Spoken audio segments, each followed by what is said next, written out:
action, let's go. 트러블을 찾으러. Dikulum-dikunya, Assalamualaikum semuanya. Kami dari kelompok 4, izinkan kami untuk mempresentasikan hasil kerja kami, yaitu tentang penerapan hukum Bernoulli pada roket air. Sebelum itu, izinkan kami untuk memperkenalkan diri. Nama saya Muhammad Fatur Rahman dengan NIM 123370174 dari Program Studi Teknik Pertambangan. Perkenalkan, nama saya Muhammad Raffi Bagas Satya Martin dengan NIM 123480005 dengan Program Studi Rekayasa Minyak dan Gas. Perkenalkan, nama saya Mahir Suwomigo, NIM 123370182 dari Prodi Teknik Pertambangan. Perkenalkan, nama saya Fatih Raditya Hidayat dengan NIM 123370159 dari Program Studi Teknik Pertambangan. Perkenalkan, nama saya Fikri Mujakkar Fatin dengan NIM 123370163 dari Prodi Teknik Pertambangan. Kenalkan, nama saya Asraf Aziz dengan NIM 123370184 Program Studi Teknik Pertambangan. Nah, di sini kami akan menjelaskan tentang penerapan hukum Bernoulli pada roket air.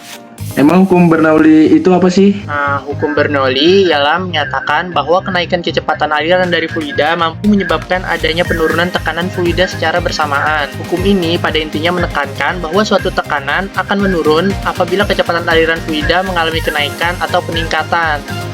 Nah, buku ini tuh diambil dari karangan si Bernoulli itu, Tir. Judulnya Hidrodinamika.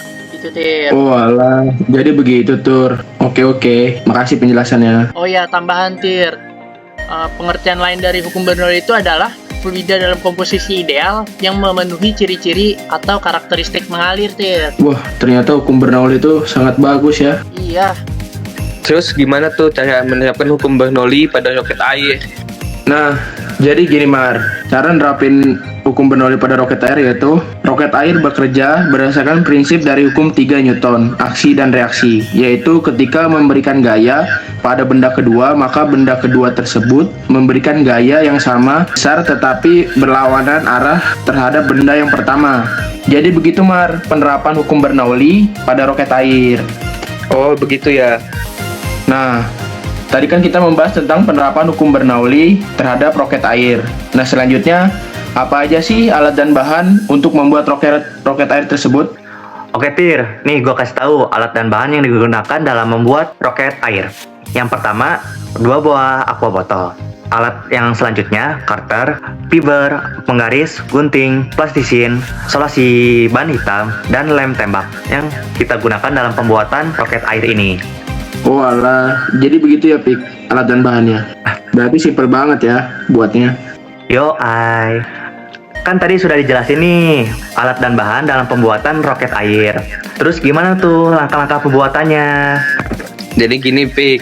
Langkah-langkah pembuatan roket air adalah belah botol menjadi 2 bagian. Setelah dibelah, ambil bagian atas botol dan tambahkan pemberat untuk bagian atas botol dengan plastisin. Tempelkan moncong roket ke bagian badan roket menggunakan lakban. Potong fiber bentuk segitiga menjadi 4 bagian dan tempelkan kertas karton untuk menjadi sayap roket. Membuat lubang kecil pada tutup botol bagian bawah, masukkan pentil ke lubang kecil pada tutup botol agar bisa untuk memompa. Jadi gitu, Pik, pembuatan roket air. Wah, ternyata pembuatannya nggak ribet ya? Iya, sangat mudah dan simple. Nah, tadi kan udah jelasin tuh cara pembuatan dari roket air tersebut. Nah, sekarang bagaimana sih cara kerja roket air itu? Cara kerja roket air. Yang pertama, roket air diisi dengan udara dengan cara dipompa untuk menekan air yang ada di dalam botol hingga air bereaksi. Yang kedua, botol dilepaskan dari pompa udara. Setelah itu, air didorong keluar nozzle oleh udara terkomposisi. Selanjutnya, botol bergerak menjauh dari air karena mengikuti hukum Newton ketiga. Oh, jadi kayak gitu ya, Rof?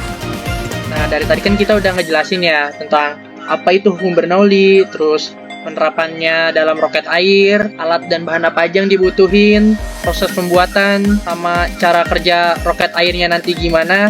Nah, ada gak sih manfaatnya dalam kehidupan sehari-hari? Nah, oke. Nah, mungkin kan bertanya-tanya ya, apa sih manfaat hukum Bernoulli itu dalam kehidupan sehari-hari? Contohnya yang paling sederhana itu ketika kita menekan selang air. kondisi yang biasanya kerap dilakukan saat kita menyiram bunga atau mencuci motor dan sejenisnya dengan menekan selang air. Tujuannya agar aliran air menjadi lebih kencang dan jarak tembakan air tersebut menjadi lebih jauh. Kondisi ini berkaitan dengan persamaan Bernoulli. Semakin kecil luas permukaan suatu benda, maka semakin besar tekanannya. Seperti itu contoh dari manfaat hukum Bernoulli. Nah, gitu teman-teman, dari hasil kerja tentang penerapan hukum Bernoulli pada roket air dari kelompok kami. Kami pamit undur diri. Sekian PowerPoint dari kami. Budina membawa bonsai. Cakep. Lalu duduknya makan stroberi. Cakep. Semua telah usai. Cakep. Saatnya kami undur diri. Wih, dadah semua. Wassalamualaikum Wassalamualaikum warahmatullahi wabarakatuh. wabarakatuh.